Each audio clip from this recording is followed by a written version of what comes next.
On est ployé, on va nous yéo.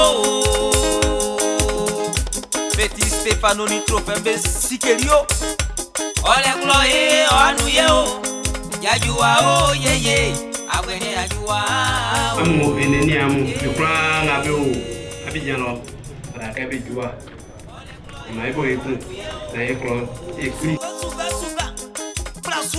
On est ployé, on va nous yéo. Yajua oh yeye. Awene yajua oh. Alma si konflevi. Ima mblana ele close un flemme et à coco yale. Tout à coup bon que et si on il y a pas association du père noir. Ici on va que femme na et femme na et il que je mais ayo amuna gafafa ça ko ako diffier quand ça ko ya boutique quand ni que la ranyo on la ka buya muna car yo ça n'y a son nom pour yo aïe sous capma yo ils sont muna ils sont yale quel aussi na ya nyeson ye na nyeson sika ils sont yale on blané ya coco et ni comprendre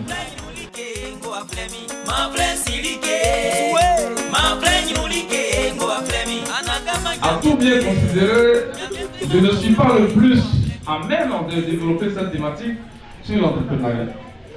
Les personnes plus expertes que moi, en effet, sont assurément dans ce lieu et ils pourraient mieux traiter ce thème. Ma présence ici pourrait être donc considérée comme purement contingente, avec véritablement une grande once de bravade. Toutefois, si les principaux organisateurs de la présente m'ont désigné pour m'entraîner à cet exercice, ils ont bien raison certainement de m'avoir choisi de le faire. En tout état de cause, si personnellement j'ai marqué mon accord depuis le départ, c'est justement parce que je crois avoir, moi aussi, quelque chose à dire sur la question.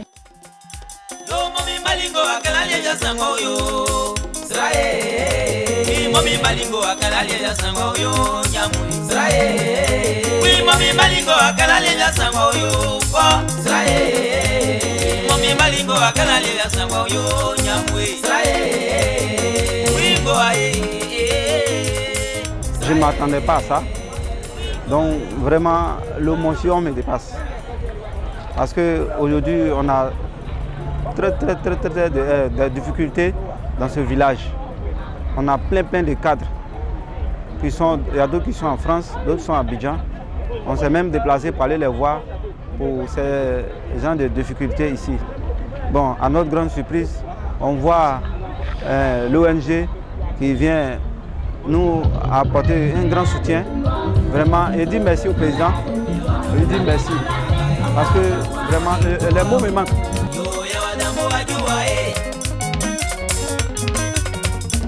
Wadambo ajua Yesu ayongo aka Nyanya wadambo ajua yo Nyalele suwa ibi Yo ya wadambo ajua Yesu ayongo aka Yo ya wadambo ajua Abaye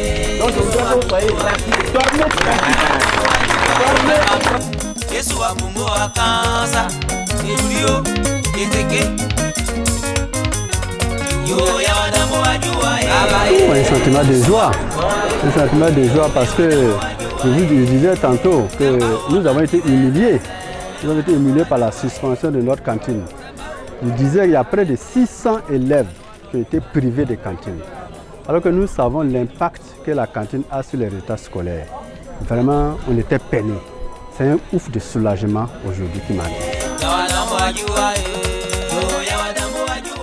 Moi, je me suis exprimée très heureuse parce que je ne savais même pas que mon fils, j'ai dit mon fils, parce que c'est mon côté paternel qui est l'enfant. Donc c'est mon fils a eu une ONG qui pouvait même nous aider, la jeunesse comme les femmes. Désormais, on est avec lui. C'est moi là, mamie, quoi, mais il y a Charlotte.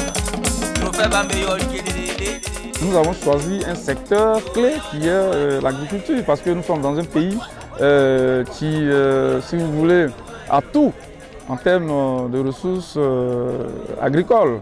Et donc la crise alimentaire aussi qui est annoncée, nous essayons à notre façon de contribuer à résorber cette crise-là. C'est pourquoi nous avons décidé, après donc, la conférence qui est purement théorique, de passer donc un peu, si vous voulez, l'acte à la parole en offrant 6 kits composés de brouettes, d'arrosoirs, de machettes, de bottes, etc. Pour que quelques jeunes entrepreneurs ou un de nos anciens puissent s'épanouir et faire correctement leurs activités. Nous sommes dans l'éducation, nous posons beaucoup d'actes dans l'éducation et aujourd'hui, si vous voulez, c'est un début. Au niveau de Kotiako-Fikro, cette pose de première pierre de la cantine est un élément fondamental pour nous parce que, quelqu'un le disait, l'homme qui a faim n'est pas un homme libre. L'oreille qu'on appelle qui écoute, aussi, pour pouvoir bien écouter attentivement, on doit avoir un ventre qui est aussi plein. Voilà, si les enfants, les élèves n'arrivent pas à manger ou n'arrivent pas à se nourrir correctement, parce qu'il y en a qui viennent de localités très éloignées. Et lorsque nous avons appris que la cantine n'existait plus, parce que tout simplement il n'y avait pas de préau pour les enfants, nos jeunes frères élèves, nous avons été choqués, frustrés à l'image de M. Silla qui a pris la parole tout à l'heure. Donc nous avons décidé d'offrir donc ce préau-là pour contribuer à régler ce problème-là de cantine et définitivement celui aussi de pouvoir donner à manger à nos jeunes frères.